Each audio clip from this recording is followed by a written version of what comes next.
we are going to become gods. Period. If you don't like it, get off. You don't have to contribute. You don't have to participate. But if you're going to interfere with me becoming God, you're going to have big trouble. Then we'll have warfare. If you kill me, I'll kill you.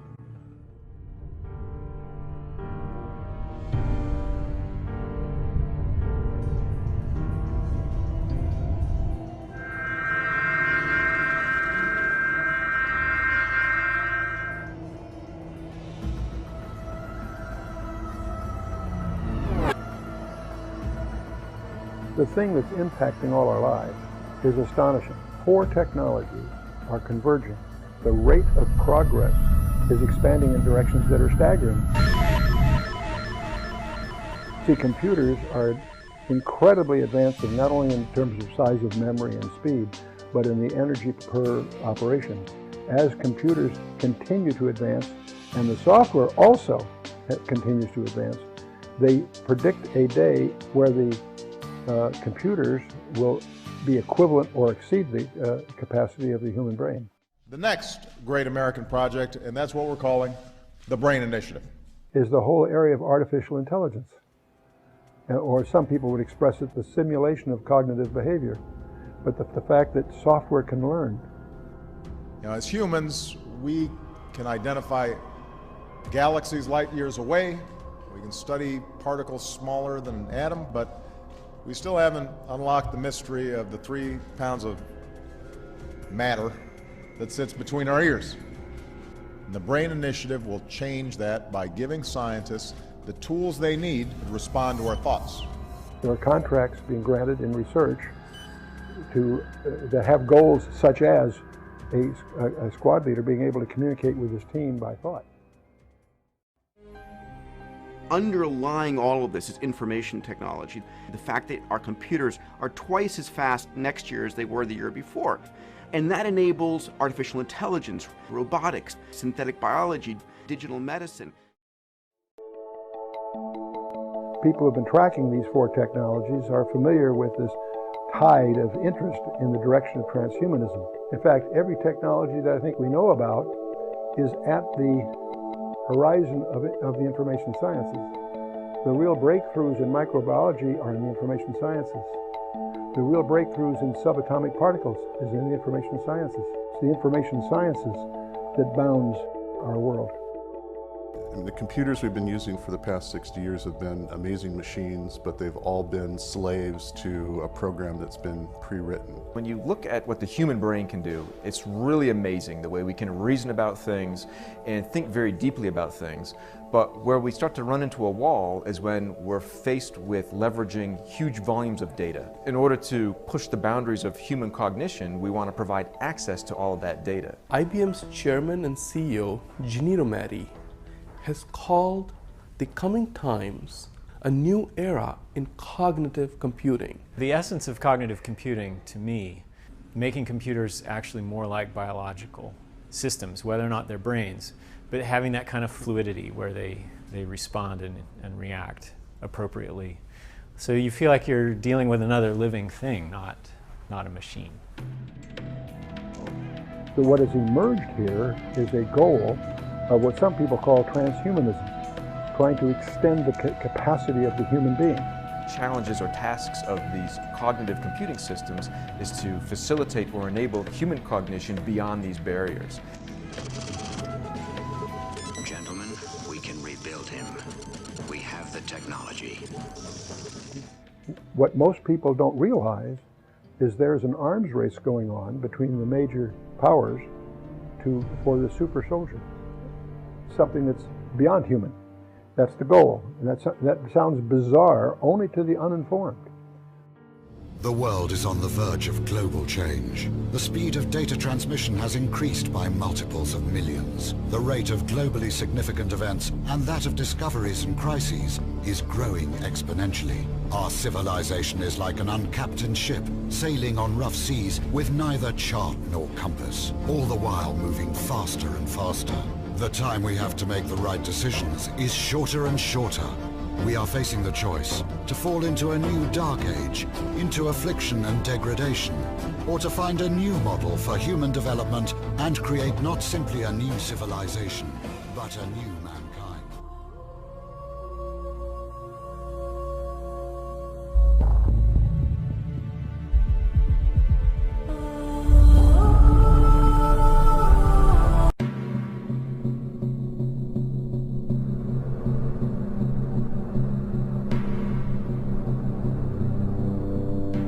Throughout the course of history, there have been periods when mankind made rapid advances.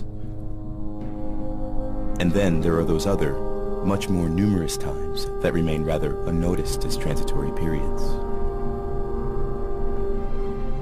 Now, at the dawn of the third millennium, how will this age be judged by posterity?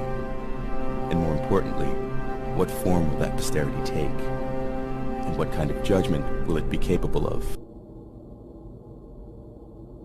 We are now becoming the objects of conscious design. And the implications of that are just enormous, because until now, we've been reshaping the world around us. And we can see how dramatically it's been changing. I mean, we've really reshaped the landscape, and we've built a society and altered society and changed everything that's external to us.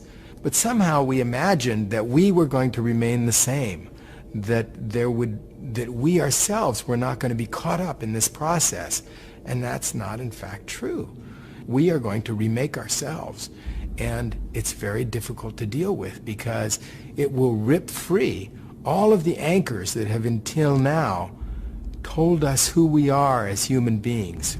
This body is not sacred. The way we are is not some kind of God-given plan.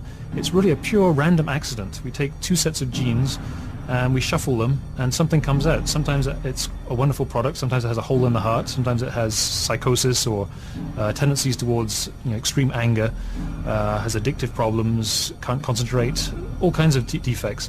To say, oh, that's normal, that's sacred, that's good, to me is rather absurd. It's random. There's not a plan there that we're thwarting. So genetic engineering seems to me one of the most moral things we can do. A single species is defined by the isolation of our genetics, reproductive isolation. But when you begin to take genes from different species to mix together all of the genetics that is available among all animals, and also to design new alterations to the genetics, well, reproductive isolation really doesn't have much meaning anymore. And so you can imagine all sorts of forms and that will evolve in the future. In the future, we will be able to sculpt our bodies like living sculpture. Our bodies could be beautiful electronic designs that shimmer prismatically in the light, in the morning light. It could change forms. It could become a piece of marble on one hand and then totally mutate into some fluid type of luminescent, snake-like quality. After all, the body is an extension of fashion. You can rearrange the human body and try to make humans fly, even though humans are very heavy. And some mammals fly, like bats fly, but they're much lighter. But it's an intriguing question because it brings up the issue of not just trying to take an injured human and returning them to normal, but taking a human and making them superhuman, making them go beyond. Our future is not to try and hold back genetic engineering, but to try and use it in a way that best serves us. If our children can be more intelligent and healthier and live longer lives through altering our genetics, why would we not want to do it?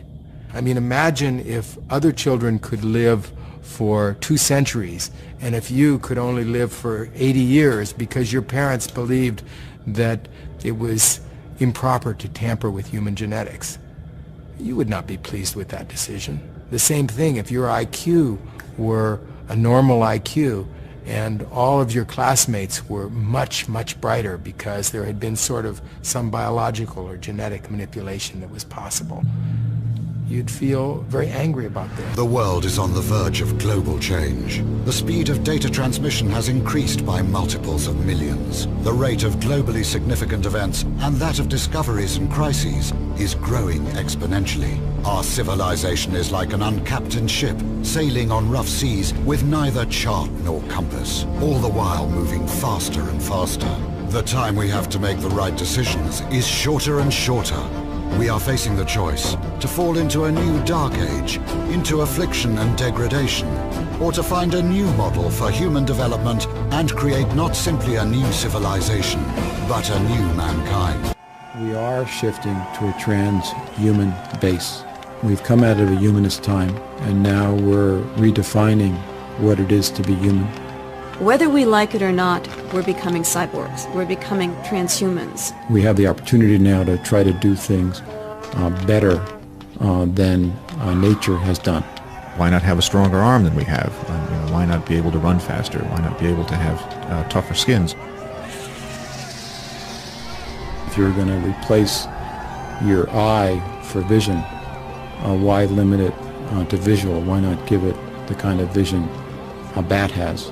Give it ultrasound. Could you imagine a Versace body design? Can you imagine a Terry Mugler body design? These individuals, the late Versace was an incredible designer. What if he was a transhuman? What if he was an artist who really wanted to combine art and science? I bet his designs for a future body would be astounding. We really do want to violate human limits now, and we're getting closer and closer to the ability to do it. It's what we want.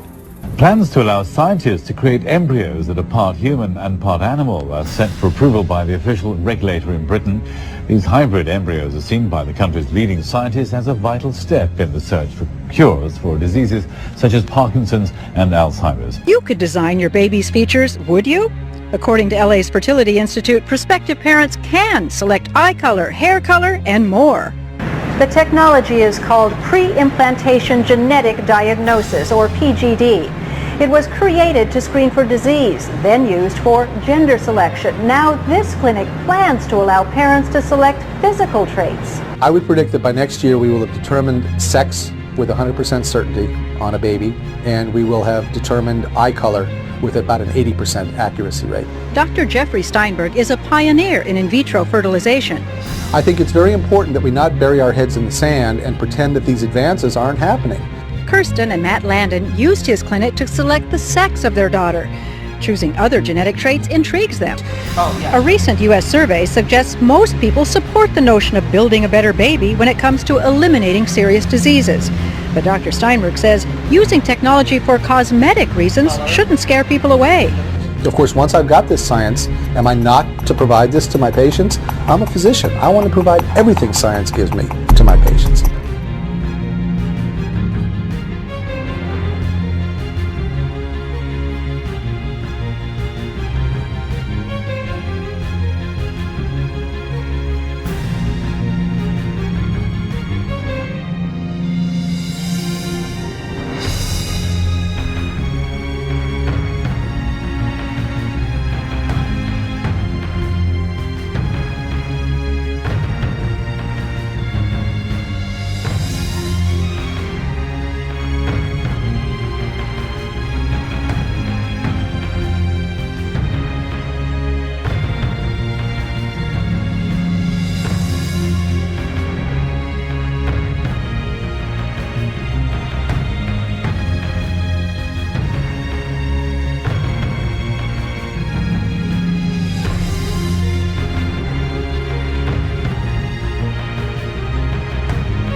Which leads to an obvious conclusion. We are the gods now.